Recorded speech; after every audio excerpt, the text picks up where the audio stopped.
Hello everyone, I am Suraj KL and I have secured AIR 713 in UPSC CSE 2023.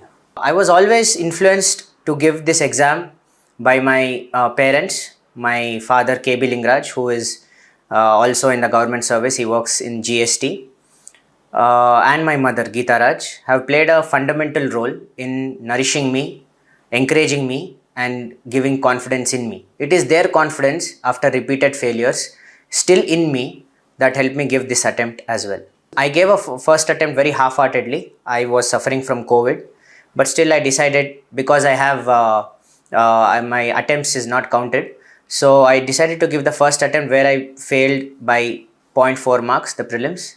Then I went on to give the next attempt in 21, where I attempted the mains, but I missed the interview call by 11 marks. It was at that point of disheartenment, and it was the same year where I lost my dog Roni. In this time, it was a rock bottom stage for me, but I vividly remember my parents, my mentors, my friends from Delhi, like Vishal, Sanchit, and the whole group, and even my cousins from my dad's side and mom's side. They all stood by me, and they gave me the confidence that if you can't do it, no one else can. Maybe it's a bit too much, but that's the confidence I needed. And at the same time, I decided to take up the IB exam because I decided to give myself only 2 attempts. So I wrote the ACIO exam, which is released by Ministry of Home Affairs itself. It's a 3-rounded exam, same like the civil services, prelims, mains, and in the interview, and also something called the psychometric test. And I have been working in in IB since 2023 January, and in the process of which I also gave my attempt of this year. So it was between the training, but I must say the confidence instilled by my parents and family, and also the newfound confidence in IB, because performing well in training amidst 300-400 odd people, you also gain confidence, and it is this confidence that helped me concretize my answer writing. Before this, without a scope of validation, you always try to second guess your answers. That is why even when toppers recommend us to write answer writing, we tend to not follow through, not because we don't want to do answer writing, but because we think we have very less material to do answer writing. And we think so because of the confidence we have in ourselves.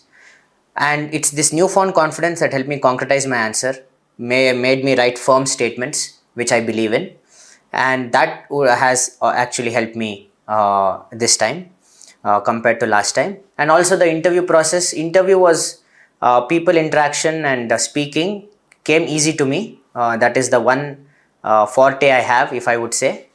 So I built up on the same, made my answers more analytical, multidimensional. Instead of being mechanical, I also gave real life examples.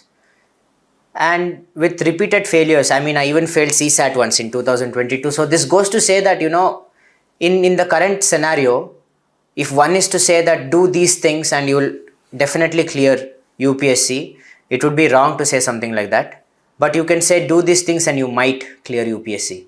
And because of the might question is why I would like to encourage all of you to also think of a plan B. UPSC is a very noble pursuit and you can never leave it. No one can tell you to stop attempting UPSC exam. But I can just suggest you to have a plan B after a couple of attempts, because you give a very good first attempt, but there are other factors like luck and everything. So you give yourself another attempt. After that, always have a plan B. Stay in touch with your graduation subjects. There are many exams and very reputable exams that the government releases, even Group A, Group B, Group C exams. I was in Group C. Very fine job, and I would do nothing else, not private or anything else, if I was not selected. So having said this, I would say please do UPSC, but don't just do UPSC. Inculcate other habits and hobbies. For example, what happens in the interview stages is, if you have been graduating say somewhere to 16, 17, 18 or something, and then you have straight away jumped to the preparation, what usually happens is, we don't think of this much. I started thinking of this only when I got the interview call. But I was lucky in the sense that my DAF was well-rounded. So in your DAF, if you jumped right into preparation, you will have your graduation subjects and then nothing, no work experience. And because you would have jumped right into it, your hobbies will be old, it will not be new, it won't be fresh.